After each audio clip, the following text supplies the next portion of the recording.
तो ऊष्मागतिकी का प्रथम नियम कल बताए थे ना। तो किसी ऊष्मागतिक निकाय को दी गई ऊष्मा दो भागों में बंटती है। एक तो उसकी आंतरिक ऊर्जा बढ़ती है और कुछ कार्य होता है, ठीक है। तो ये दो भागों में बढ़ जाती है, यही क्या है, ऊष्मागतिकी का प्रथम नियम है और इसे ऊर्जा संरक्षण का नियम भी कहते हैं। समझ में आई बात ना, यहाँ तक हम बताए थे। अब आप लोग हेडिंग डालोगे ऊष्मागतिकी के प्रथम नियम के अनुप्रयोग। ऊष्मागतिकी के प्रथम नियम के अनुप्रयोग।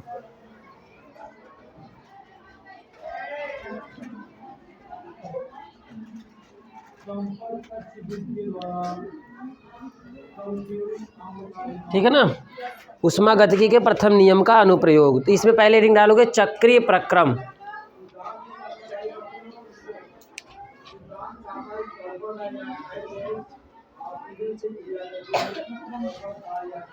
देखो यहाँ पे यदि कोई ऊष्मागतिक निकाय अपने कई प्रक्रमों से होते हुए फिर अपनी प्रारंभिक स्थिति में लौट आए तो ऐसे प्रक्रम को चक्रीय प्रक्रम कहते हैं। क्या कहते हैं? चक्रीय प्रक्रम कहते हैं। मतलब कई प्रोसेस से होते हुए वो फिर अपनी ही पुरानी अवस्था में आ जाए तो ऐसा प्रक्रम क्या कहलाता है? चक्रीय प्रक्रम कहलाता है। समझ में आई बात ना। जैसे यहाँ पे हम बताए थे सिलेंडर एक बनाए थे और यहाँ पे क्या था, एक पिस्टन था और पिस्टन ऊपर नीचे जा सकता है यहाँ पे। तो यहाँ पे देखो, मान लो यहाँ पे पिस्टन है, फिर ये अपना प्रोसेस स्टार्ट किया, अपना प्रक्रम स्टार्ट किया और ये आया यहाँ पर, फिर यहाँ से चल करके फिर यहाँ पे आ गया, एकदम उतनी ही ऊर्जा के साथ फिर आ गया, एकदम इसमें कोई परिवर्तन नहीं हुआ, तो ऐसा प्रक्रम हमारा चक्रीय प्रक्रम कहलाएगा। समझ में आई बात ना। ऐसा प्रक्रम क्या कहलाएगा? चक्रीय प्रक्रम कहलाएगा। तो लिखो इसको, जब कोई निकाय विभिन्न अवस्थाओं से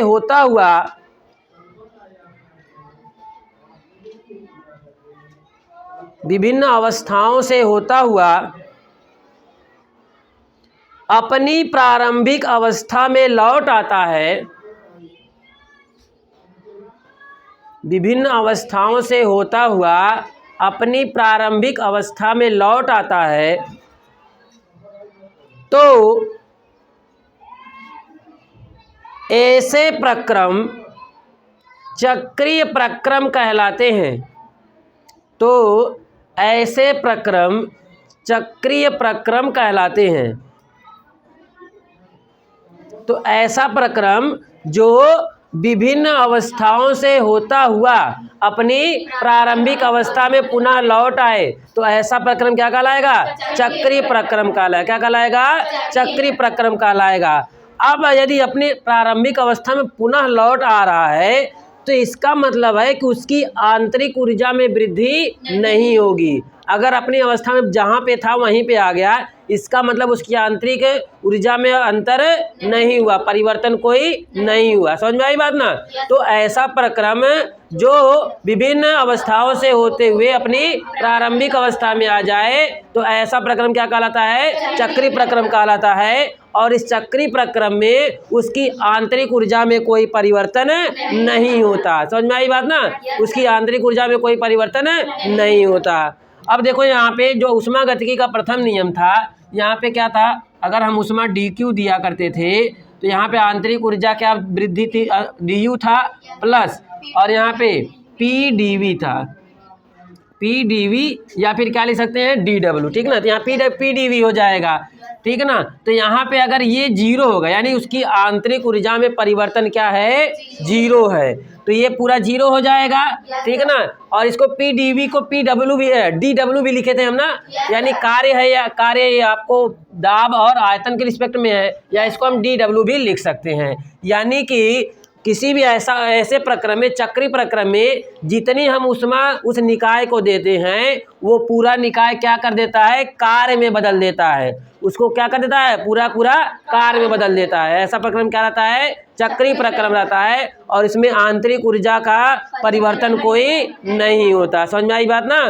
तो ऐसा प्रक्रम जो विभिन्न अवस्थाओं से होते हुए अपनी प्रारंभिक अवस्था में आ जाए, ऐसा प्रक्रम चक्रीय प्रक्रम कहलाता है। और इस प्रक्रम में उसकी आंतरिक ऊर्जा में कोई परिवर्तन नहीं होता है, और दी गई ऊष्मा पूरा पूरा किसमें बदल जाती है, कार्य में बदल जाती है। समझ में आई बात ना। तो ये प्रक्रम क्या कहलाता है, चक्रीय प्रक्रम कहलाता है। तो ये आपका 0 हो जाएगा, यानी कि जो दी गई ऊष्मा है वो पूरा पूरा जो है, या PdV को हम dW लिख सकते हैं, dW में क्या हो जाएगी, बदल जाएगी।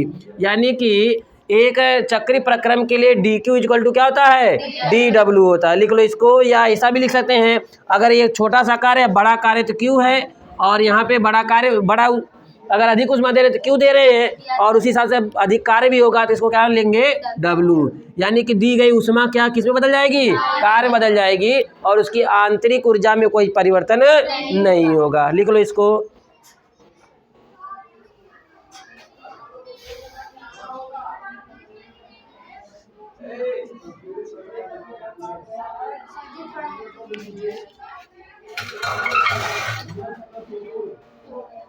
हो गया। बहुत अच्छा। तो इसको लिख लो नीचे कि चक्रीय प्रक्रम में निकाय को दी गई ऊष्मा, चक्रीय प्रक्रम में निकाय को दी गई ऊष्मा निकाय द्वारा कार्य करने में व्यय होती है,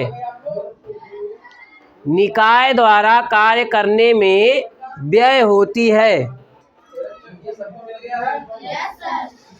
ठीक है।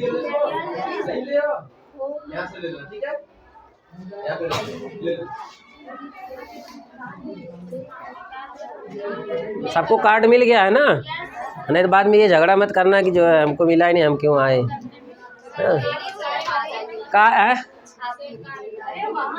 कार्य करने में व्यय हो जाती है। ठीक है, यानी जितनी ऊष्मा हम देते हैं वो पूरी पूरी ऊष्मा, अरे बाद में भी दे देना, ठीक है, वो भाग नहीं रही है, वो भी नहीं भाग रहा है। तो दी गई ऊष्मा किस में बदल जाती है, कार्य में बदल जाती है। किस प्रक्रम में, चक्रीय प्रक्रम में। और आंतरिक ऊर्जा में कोई परिवर्तन होता है, नहीं होता है। समझ में आ गई बात ना।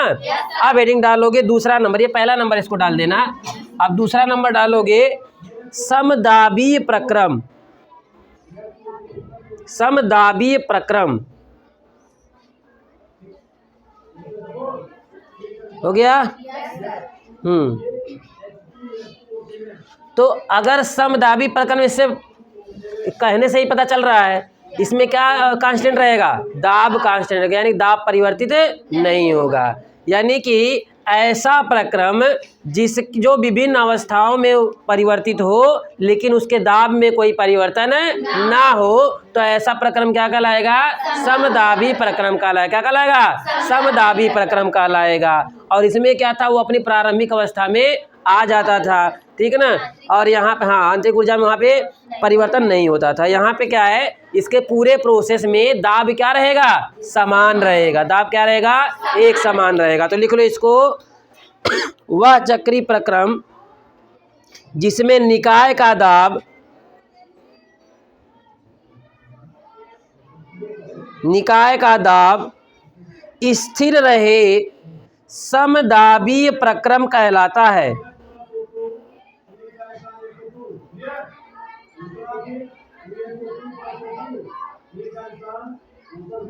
ठीक है। तो ऐसा प्रक्रम जिसमें क्या रहे, दाब स्थिर है, क्या कहलाएगा, समदाबी प्रक्रम। जैसे लिखना, जल का उबलना, जल का जमना, भाप का बनना, जल का उबलना, जल का जमना और भाप बनना। ठीक है ना। ये क्या है, समदाबी प्रक्रम की घटना है। जैसे हम बर्फ को, जब पानी को गर्म करते हैं, उबालते हैं, तो वो क्या होता है, उसका 100 डिग्री सेल्सियस पर बॉयल होता है वो, तो उसके लिए क्या हमें अलग से प्रेशर लगाना पड़ता है क्या? जो प्रेशर पहले है वायुमंडलीय दाब, वही वायुमंडलीय दाब बाद में भी होता है, यानी कि दाब में कोई परिवर्तन नहीं होता। तो ये प्रक्रम क्या कहलाएगा? समदाबी प्रक्रम कहलाएगा। क्या कहलाएगा? समदाबी प्रक्रम कहलाएगा। अब इसी तरह हेडिंग डालोगे सम आयतनिक प्रक्रम। सम आयतनिक प्रक्रम,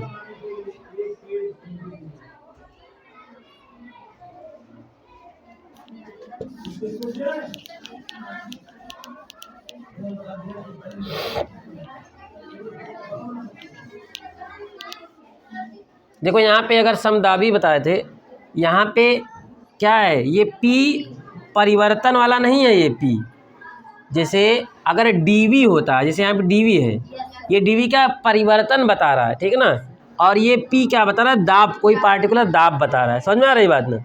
ये परिवर्तन नहीं है। जैसे अभी हम क्या बोले, पहला वाला क्या है कि आपका विभिन्न अवस्थाओं से होते हुए अपनी प्रारंभिक अवस्था में वापस आ जाता है, उसकी आंतरिक ऊर्जा में कोई परिवर्तन नहीं होता। परिवर्तन नहीं होता, लेकिन कुछ तो रहती है आंतरिक ऊर्जा ना, परिवर्तन नहीं होता है, ये बात है।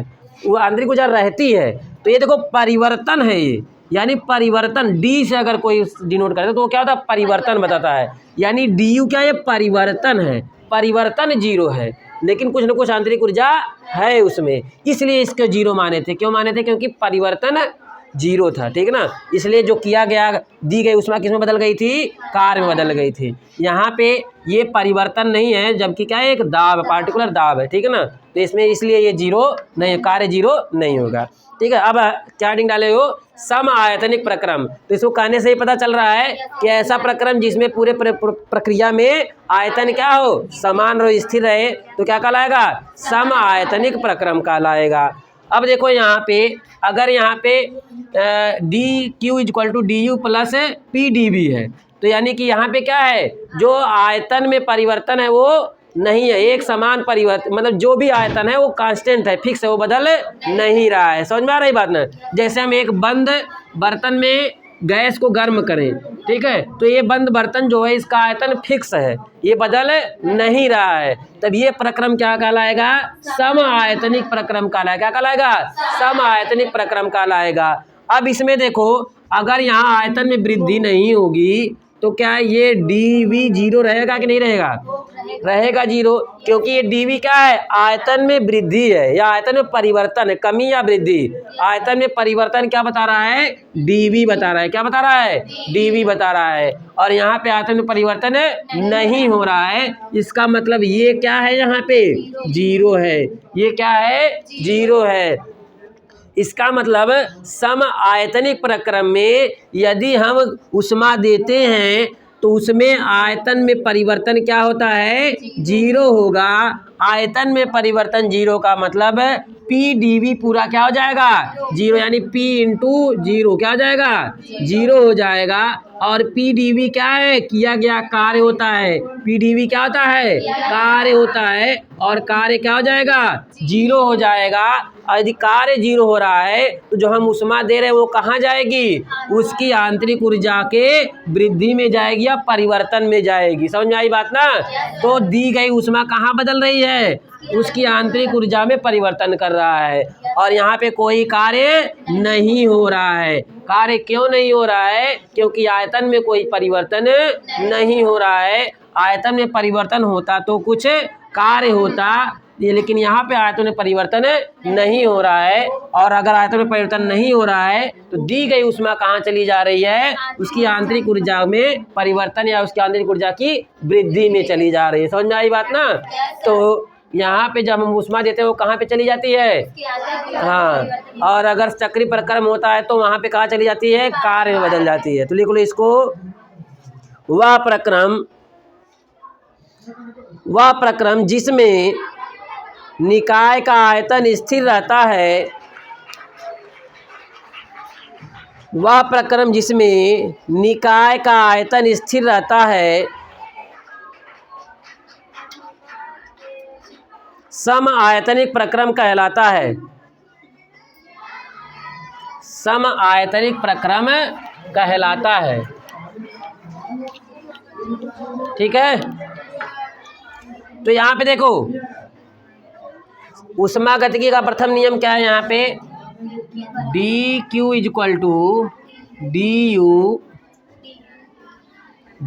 प्लस क्या था? P D V. ये डीवी क्या है? आयतन में परिवर्तन है, ना कि आयतन है, आयतन में परिवर्तन है। समझ में आई बात ना? तो यहाँ पे जो सम आयतनिक प्रक्रम है इसमें आयतन में परिवर्तन नहीं होता है। इसका मतलब क्या है कि D V is equal to क्या है यहाँ पे? 0 है। अगर D V is equal to 0 है यहाँ किसके लिए? सम आयतनिक के लिए, ठीक है ना, सम आयतनिक के लिए। तो सम आयतनिक में डी वी इक्वल टू क्या होगा? 0 होगा। तो डी क्यू इक्वल टू हो जाएगा D U plus P into 0। तो डी क्यू इक्वल टू क्या हो जाएगा? डी यू, या क्यू इक्वल टू क्या हो जाएगा? यू हो जाएगा। यानी कि जो भी हम उष्मा देंगे वो क्या? आंतरिक ऊर्जा की वृद्धि में व्यय हो जाएगी। लिख लो इसको।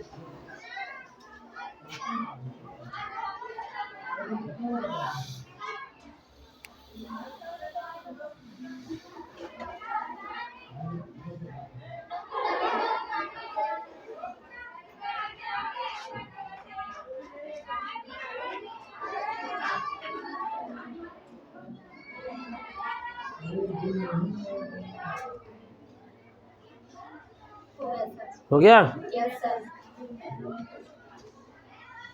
अब हेडिंग डालोगे समतापीय प्रक्रम। समतापीय प्रक्रम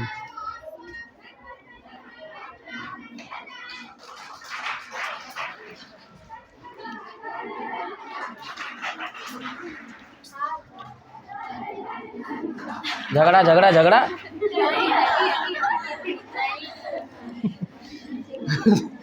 झगड़ा झगड़ा झगड़ा तो समतापीय प्रक्रम ना। तो हम एक पहला क्या सीखे हम? चक्री प्रक्रम। पहला चक्री, फिर समदाबीय, फिर सम आयतनिक, और आप क्या सीखेंगे? समतापीय प्रक्रम। क्या सीखेंगे? समतापीय।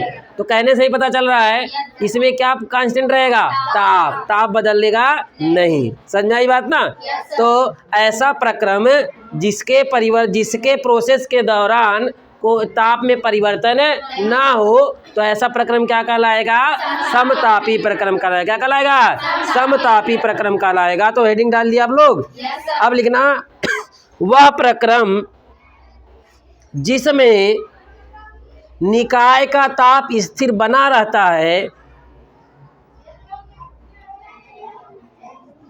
निकाय का ताप स्थिर बना रहता है, समतापीय प्रक्रम कहलाता है।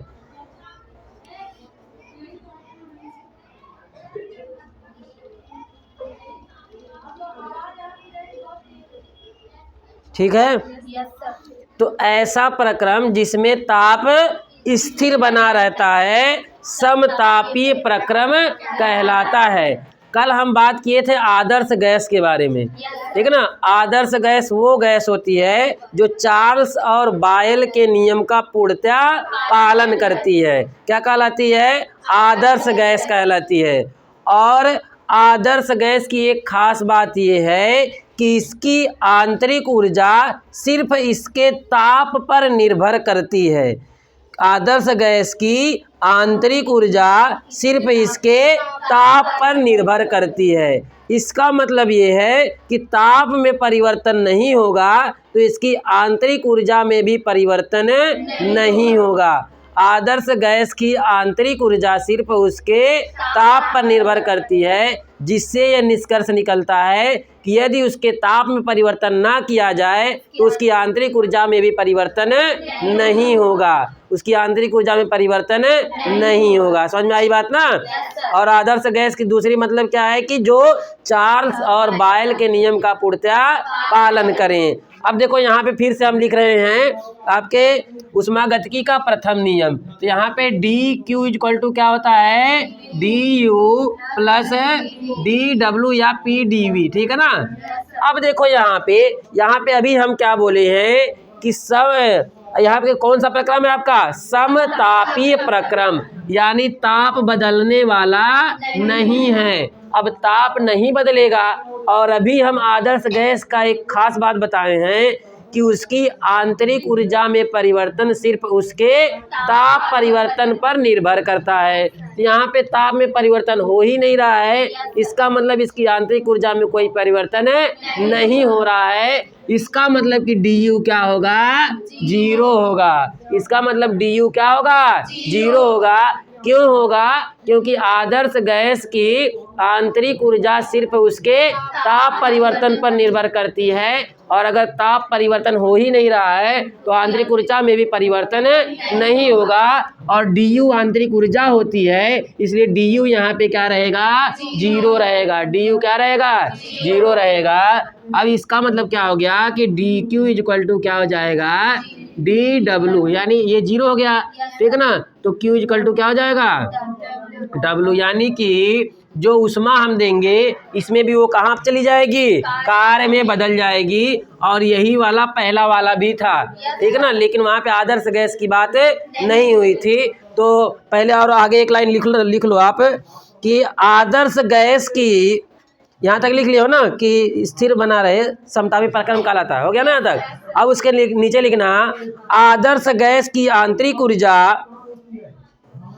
आदर्श गैस की आंतरिक ऊर्जा केवल ताप पर निर्भर करती है, केवल ताप पर निर्भर करती है। हो गया? अतः आदर्श गैस के लिए, आदर्श गैस के लिए D U equal to zero लिख लेना, और उसके बाद ये वाला लिख लो पूरा।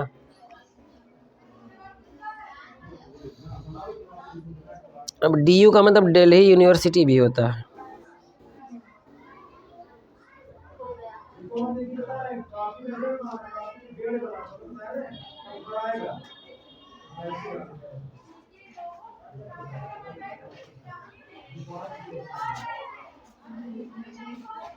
लिख लिया इसको? Yes sir.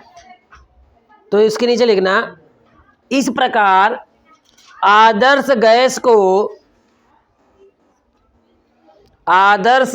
को दी गई ऊष्मा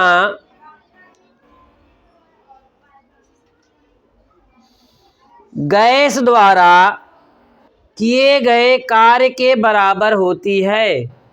आदर्श गैस को दी गई ऊष्मा गैस द्वारा किए गए कार्य के बराबर होती है।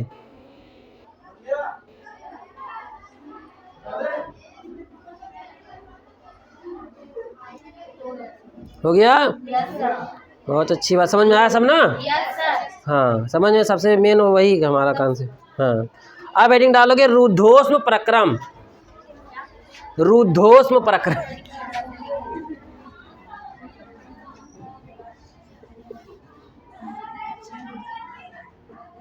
रुद्धोष्म प्रक्रम।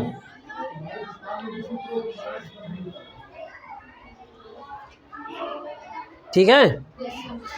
अब देखो ये अलग प्रकार का है एकदम से। यहाँ पे क्या होता है कि ऐसा प्रक्रम जिसमें निकाय और बाहरी वातावरण में ऊष्मा का स्थानांतरण ना हो। ऐसा प्रक्रम जिसमें निकाय और बाहरी वातावरण में ऊष्मा का स्थानांतरण ना हो, तो ऐसा प्रक्रम रुद्धोष्म प्रक्रम कहलाता है। ऐसा प्रक्रम जिसमें निकाय और बाहरी वातावरण में ऊष्मा का स्थानांतरण ना हो, ऐसा प्रक्रम क्या कहलाता है? रुद्धोष्म प्रक्रम कहलाता है। क्या कहलाता है? रुद्धोष्म प्रक्रम कहलाता है। अब देखो यहाँ पे समझने वाली क्या बात है कि रुद्धोष्म प्रक्रम में हम क्या बोले कि निकाय और बाहरी वातावरण में ऊष्मा का स्थानांतरण नहीं होगा।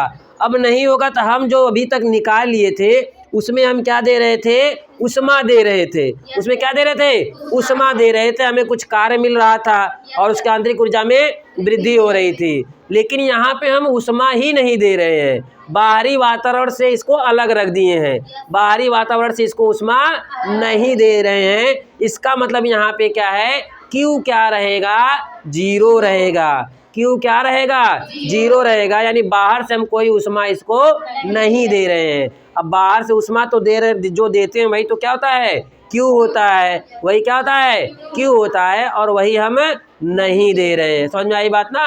तो रुद्धोष् प्रक्रम ऐसा प्रक्रम होता है जिसमें निकाय और बाहरी वातावरण में ऊष्मा का स्थानांतरण नहीं होता है, ठीक है ना। क्या कहलाता है, रुद्धोष् प्रक्रम कहलाता है। इसका मतलब यहाँ पे Q क्या रहेगा, 0। Q क्या रहेगा, 0 रहेगा, क्योंकि हम ऊष्मा नहीं दे रहे हैं, ठीक है ना। तो लिखो इसको, वह प्रक्रम जिसमें निकाय व वातावरण के बीच, जिसमें निकाय व वातावरण के बीच ऊष्मा का आदान प्रदान नहीं होता है,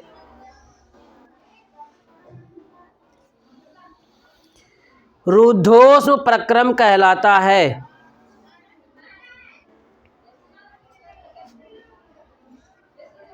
रुद्धोष् प्रक्रम कहलाता है, ठीक है। तो इसमें हम बाहर से ऊष्मा कोई नहीं दे रहे हैं, यानी कि dQ क्या रहेगा, यहाँ पे 0 रहेगा। dQ क्या रहेगा, 0 रहेगा। इसका मतलब हो गया यहाँ पे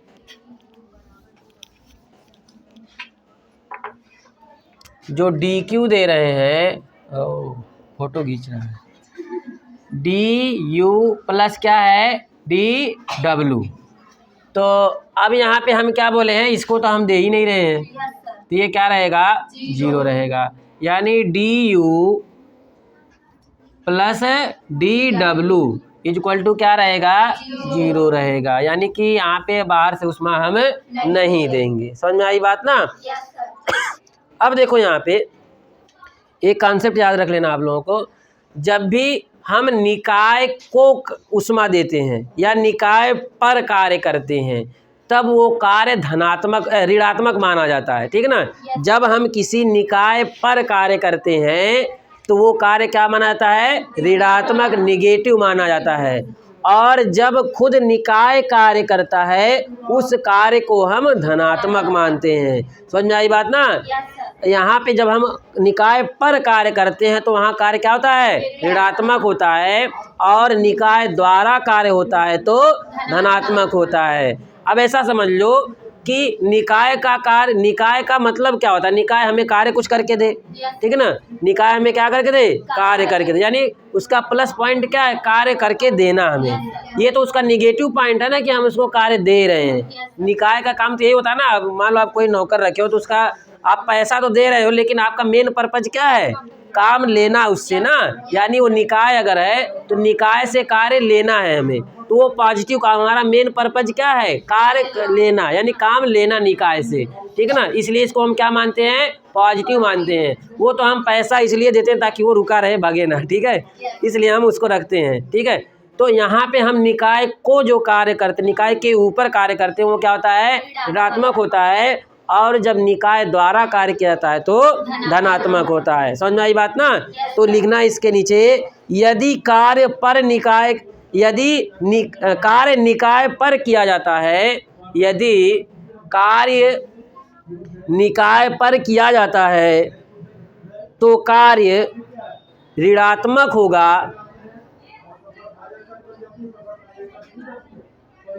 तब कार्य ऋणात्मक होगा, तब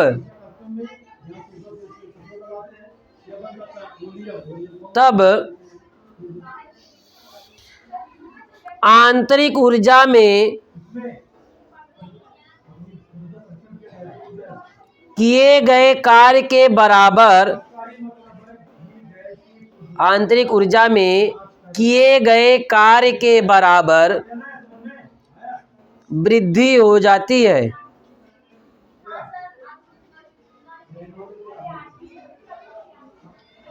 किए गए कार्य के बराबर वृद्धि हो जाती है यदि कार्य निकाय द्वारा किया जाता है,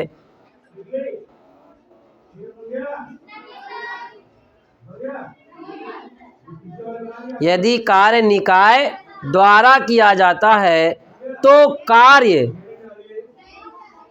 कार्य धनात्मक होगा, तब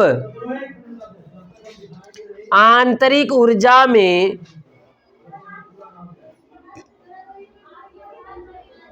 किए गए कार्य के बराबर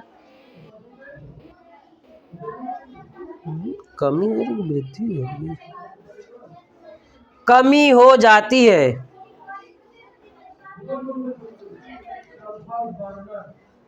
ठीक है, तो अगर हम देखो जैसे यहाँ पे है D U equal to D U plus D W equal to 0 है, ऐसा हम लिखें अगर, जो देखो अब यहाँ पे हमारा क्या है कि हमें बाहरी उष्मा से कोई मतलब नहीं है, तो बाहरी उष्मा से कोई मतलब नहीं है, तो अब अगर हम उस प्रक्रम पर कार्य कर रहे हैं, ठीक है ना, उस निकाय पर कार्य कर रहे हैं, तो वहाँ पे उसके क्या हो जाएगा, उसके आंतरिक ऊर्जा में क्या होगी, वृद्धि होगी, और यह वृद्धि क्या होगी, ऋणात्मक होगी।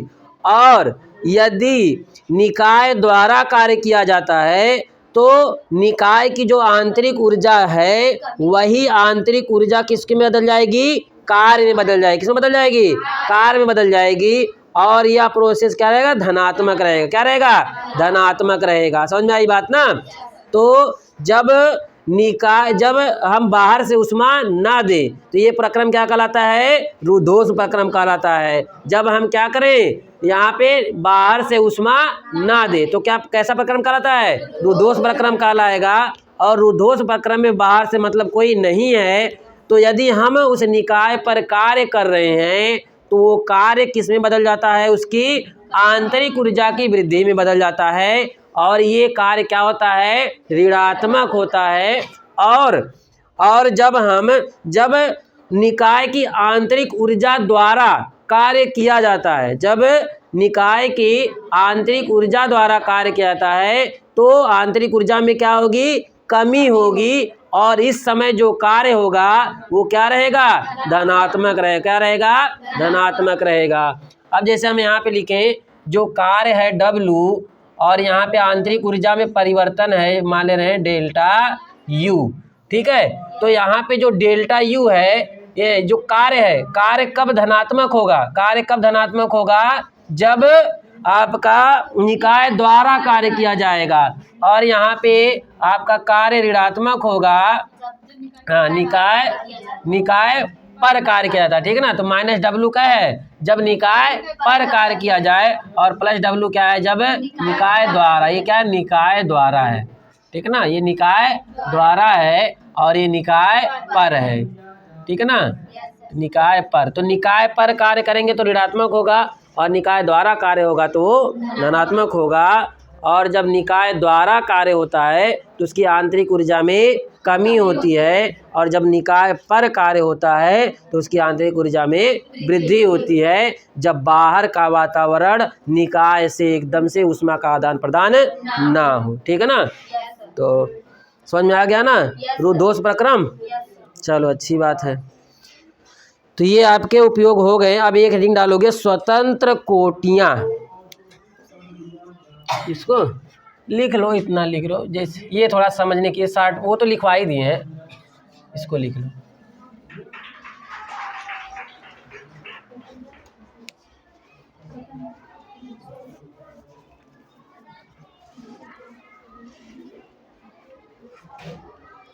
स्वतंत्र कोटियाँ,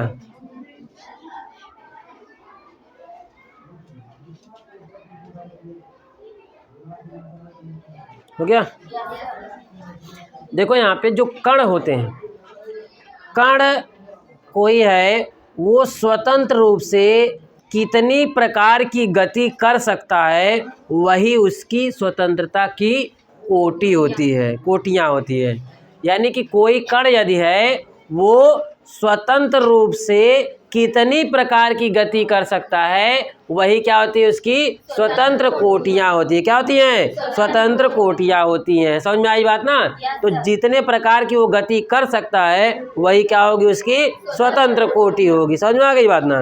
तो मान लो अगर कोई कण जो है सिर्फ सरल रेखीय गति कर सकता है तो उसकी स्वतंत्र कोटियाँ एक होगी।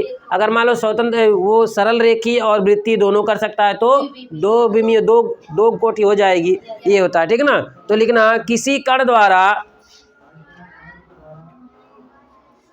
द्वारा की जाने वाली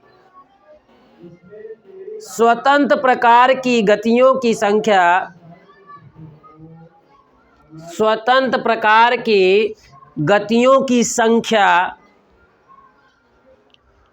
उस कण की स्वतंत्र कोटि कहलाती है, या उस कण की स्वतंत्र कोटियों की संख्या कहलाती है।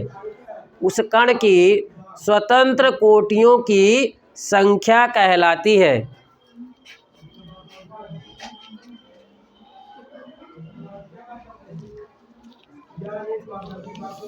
काफी बड़ा डेरिवेशन है, इसको स्टार्ट करें।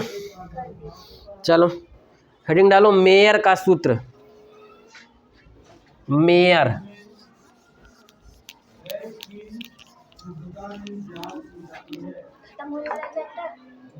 हाँ यही सबसे बड़ा है, उसके बाद छोटी छोटी बातें हैं। तो है मेयर का सूत्र।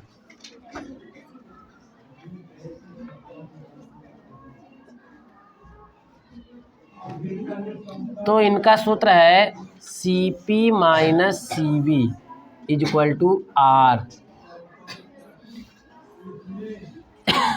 इसी को प्रूव करना है।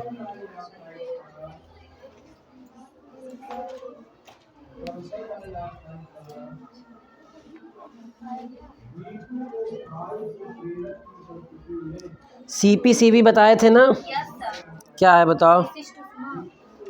स्थिर दाब पर किसी गैस की विशिष्ट ऊष्मा CP कहलाती है और स्थिर आयतन पर किसी क्या कहलाती है, CV कहलाती है। ऊष्मा वाला पहला चैप्टर था ना, उसमें बताए थे ना, कैलोरी वाले में।